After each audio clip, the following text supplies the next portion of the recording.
곽상도 국민의힘 국회의원은 긴급 출근뿐 아니라 김학의 사건을 키워나가는 데 있어서 이광철 민정비서관이죠. 청와대 민정비서관과 지금 조금 전에 김학의 전 차관의 출국 금지 요청서를 불법으로 만들었다라고 지목되는 이모 검사 라인이 작동했을 정황이 있다. 이렇게 주장하고 있는 겁니다. 그 이유를 대는 게 두 사람이 사법연수원 36기 동기이기도 하고 2년간 같은 법무법인에서 활동했다. 그만큼 가깝다. 이렇게 주장하고 있는 겁니다. 또 이광철 당시 민정비서관 행정관이었을 텐데요. 김학의 사건 언급한 것이 재조명되고 있습니다. 2019년 3월 14일 그러니까 김학의 전 차관이 출금하기 9일 전인데 당시 민감용 경찰청장은 국회에서 이런 증언을 합니다. 별장 동영상을 육안으로 봐도 김학의 전 차관임을 알 수 있다. 이 얘기는 검찰이 무혐의로 불기소한 것 자체를 비판한 겁니다. 그래서 이 발언을 두고 당시 민정수석실에 있었던 윤국은 당시 총경과 이광철 현임 행정관이 대화를 나누는데 윤국은 총경은 민감용 청장의 발언 결국 검찰의 무혐의가 문제가 있다. 이것을 이 정도면 됐느냐 이렇게 얘기를 하고 거기에 대해서 이광철 행정관은 더 세게 써야 된다. 검찰과 대립하는 구도가 진작 만들어졌어야 된다. 이렇게 이제 대화를 나눴다는 겁니다. 그리고 나서 나흘 뒤에 문재인 대통령이 검찰과 경찰은 조직에 명운을 걸고 김학의 전 차관 사건을 재수사하라 이렇게 지시했다는 겁니다. 박정환 전 대변인님, 네. 지금 이 사건이 결국은 일부 검사의 일탈이나 문제가 아니라 결국은 검찰 간부들, 법무부 간부들 그리고 청와대까지 연결돼서 굉장히 조직적으로 불법이 이루어지는 것 아니냐 이것이 이제 굉장히 관심사항인데 지금 이제 곽상도 의원은 두 사람의 관계 때문에 물론 두 사람이 꼭 연수원 동기이기 때문에 로펌에 있었다고 해서 가깝다 이렇게 꼭 추정할 수는 없지만 어쨌든 그런 라인들이 작용한 것 아니냐 지금 이렇게 의혹을 제기하고 있어요. 어떻게 보십니까? 곽상도 의원 의혹 제기에도 충분히 일리가 있는 걸로 보여져요. 그러니까 우선은 우리가 지금 이 정권이 계속 얘기하는 것처럼 무소불위의 권력을 쥐고 있는 검찰이잖아요. 검사잖아요. 근데 앞서 우리가 봤던 것처럼 왜 이 건에 대해서 이렇게 유독 며칠간의 오락가락을 했을까?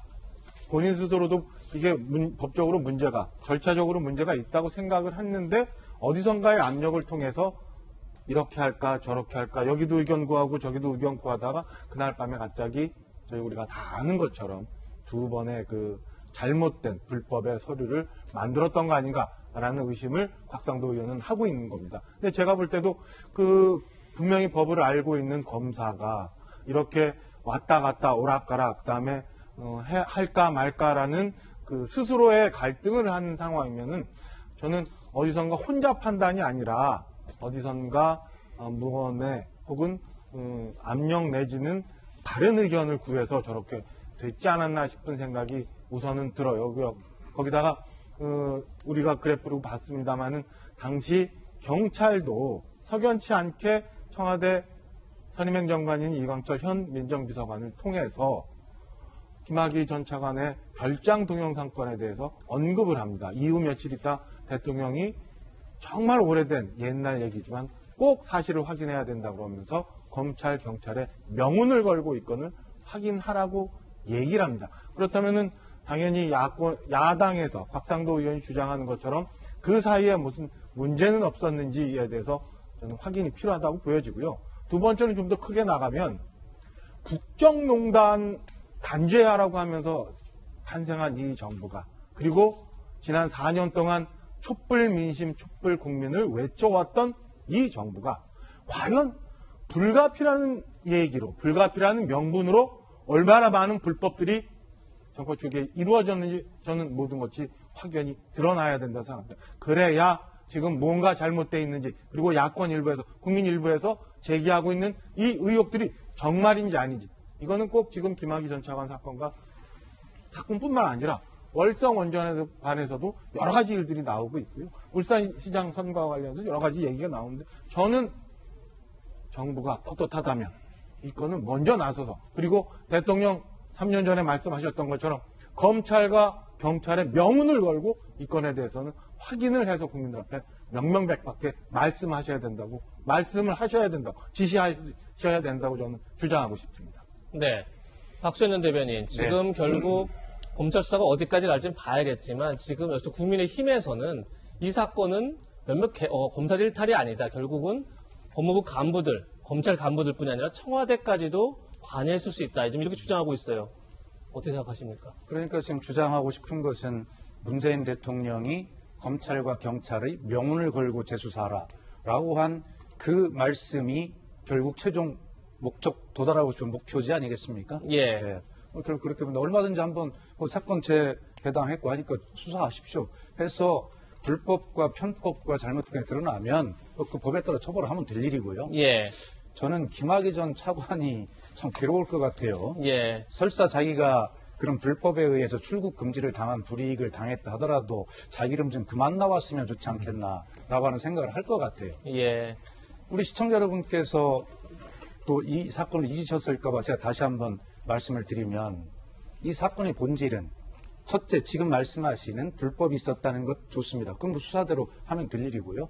그 전에 왜 그러면 검찰이 이 어마어마한 국민적 분노를 일으켰던 김학의 전 차관에 대해서 왜 제 식구 감싸기를 하고 수사를 제때 하지 않았는가? 가르마가 다르다고요? 가르마가 동영상에 달라서 성폭력에 대해 처벌하지 못했던 거 아닙니까? 이러한 어마어마한 국민적 분노에 대해서 대통령께서 이 문제에 대해서 관심을 가지고 입장 표명을 하지 않으면 그게 대통령 직무유기죠. 그리고 그런 것들에 대해 대통령이 한 말씀이 있었다고 해서 그것이 말씀이 배후가 되어서 이런 조직적인 불법이 저질러졌다. 그만 밝혀보면 될 일이고요. 이 어떤 것들의 배후에 김학의를 긴급하게 불가피하다고 출국 금지를 한 그 배후에는 대통령의 말씀이 배후가 아니라 엄청난 국민적 분노, 이것이 바로 이 배후다. 저는 그렇게 주장합니다. 네. 국민적 분노가 있었기 때문에 이루어진 그러니까 출국 금지다. 이렇게 얘기하신 건데 법무부도 급박하고 불가피했다. 당시 상황을 이렇게 전했었죠. 거기에 대해서 판 검사들은 어떤 입장을 밝혔는지 그것도 한번 보겠습니다. 조선일보가 보도하고 있는 내용인데요. 법무부는 가짜 사건 내사 번호를 기재한 서류에 문제가 있지 않느냐 여기에 대해서 이렇게 해명을 했습니다. 불가피한 사정이 있었다. 또 긴급시 관행적으로 사후 승인하기도 한다. 내사 번호가 없더라도 사후 승인도 가능하다. 이렇게 불가피성을 강조한 겁니다. 그런데 여기에 대해서 한 검사들이 실명으로 비판에 나섰습니다.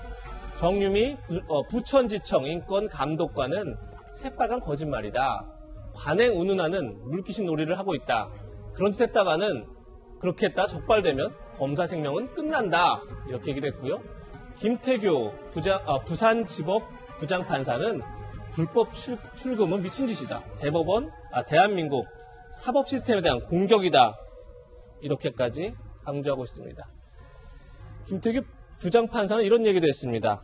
나쁜 놈 잡는 건 좋은데 그까짓 것 서류나 그러니까 나쁜 놈 잡겠다면서 그까짓 서류나 영장이 무슨 대수냐 이렇게 얘기한 사람도 있다면 결국은 야만의 시대에 야만의 세계에 살자는 그런 주장이다. 이렇게까지 표현을 했는데 정영진 변호사님 지금 판 검사들은 굉장히 법무부의 해명에 대해서 저건 말이 안 된다. 이렇게 실명을 비판에 나섰습니다. 네. 변호사님 볼 때는 어떠세요? 급하더라도 그리고 급할수록 지키라고 있는 게 절차 규정인 거거든요.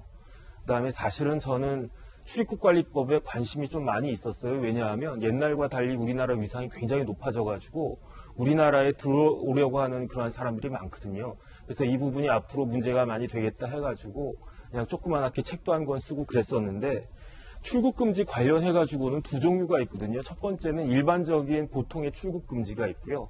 그 다음에 이 사건과 같은 긴급 출국금지가 있는데 긴급 출국금지는 그야말로 긴급한 경우에만 아주 예외적으로 사용되는 거기 때문에 아무한테나 긴급 출국금지를 걸 수 있는 게 아니고 중죄를 범한 피의자한테만 가능한 게 긴급 출국금지거든요.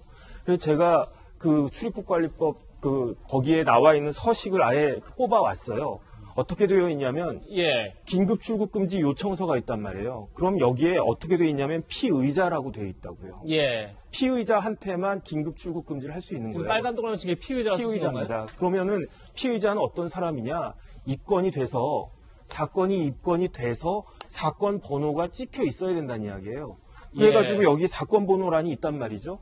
그런데 어제도 말씀드렸듯이 이 사건 번호가 2019년도에 일어나는 일인데 2013년 사건 번호가 있었고 그것도 무혐의가 된 사건 번호가 있었으니까 예. 이거는 그 자체 요건이 안 되는 거고 예. 긴급하게 된 거기 때문에 이걸 사후적으로 수습하는 과정이 필요하거든요. 그러니까 6시간 이내에 법무부 장관한테 승인을 받아야 돼요. 긴급하게 잡아놨으니까. 예. 그게 뭐냐면은 긴급 승인 요청서거든요. 예. 이 승인 요청서도 마찬가지로 피의자가 있고 그것도 한번 보여주시죠. 여기는 예. 사건 번호가 2개가 있어요. 왜냐하면 사건 번호 하나 있고 출국 금지 요청서에 들어가는 사건 번호가 있는데 문제는 뭐냐면 이 사건에 있어서는 사건 번호가 2개가 틀리다는 이야기죠. 틀릴 예. 수가 없는 사건 번호가 틀렸는데 그것도 단순히 번호만 틀린 게 아니고 검찰청 자체가 틀린 거고 중앙지검에서 동부지검으로 한 가지만 더 보여드리면 여기에 관인을 찍는 난이 있어요. 이 관인은 누가 찍느냐? 검사장이 찍으라고 있는 거예요. 기관장이요. 그렇죠? 기관장이. 예. 그러니까 일개 검사가 그것도 파견 나온 검사가 자기가 사인해가지고 이 승인 요청서를 보낼 수가 없는 거거든요. 그러니까 이거는 총체적으로 위법한 것이다라고 볼 수밖에 없는 거고 그 다음에 출입국 관리법에 대원칙이 규정이 되어 있습니다. 어떻게 규정이 되어 있냐면 출국 금지는 사람의 우리나라 국민의 헌법적 기본권을 중대하게 제한하는 거기 때문에 시행규칙 1항, 6조 1항에 필요 최소 한도로 아주 엄격하게 적용이 돼야 된다. 예. 2항 더 명백하게는 행정 편의적으로 남용돼서는 안 된다. 이런 대원칙이 규정이 되어 있는데 법무부에서는 그 원칙도 보지 않고 그냥 관행이라고 어떻게 이야기할 수 있는지 그런 이야기를 하니까 일선 검사들이 저렇게 반발을 하는 것입니다. 예.